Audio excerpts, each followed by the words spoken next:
Assalomu alaykum. Yaxshimisizlar, charchamayapsizlarmi? Kecha hamma ko'rdi.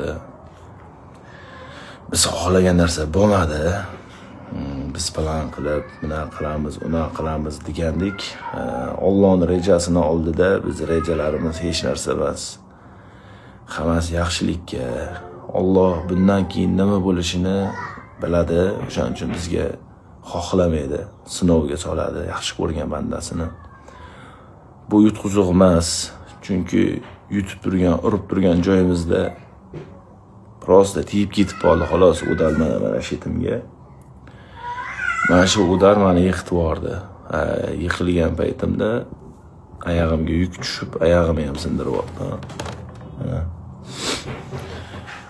Men yurishdan xohlagandim. Hatto ko'zlarimdan yosh chiqib so'ragandim Xudoyimdan. Keyin uydagilar ham telefon qilib aytishgandi. Yutsang, keyin $2000 bonus bersa inshaalloh o'sha bonusga bizni ro'za Ramazonda dadanglar bilan meni umraga jo'natib yuborasan deyishgandi.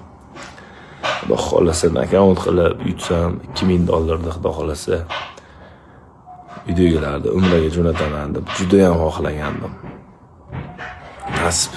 Alloh bizga peshonamizga shu narsani soldi. Biz hech qachon Alloh bizga nimaki ko'rsa alhamdulillah deymiz. Bizda qaytish yo'q inshaalloh.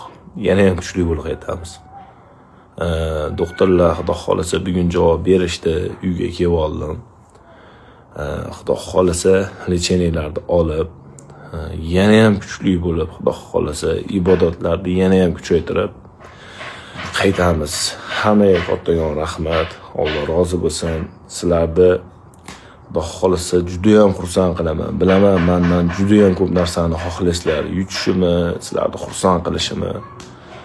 Duo qilib, padishga qilib turinglar inshaalloh. Kimdir xafa qilgan bo'lsam, ming bor uzr. Hammadan uzr so'rayman. Sog' bo'linglar.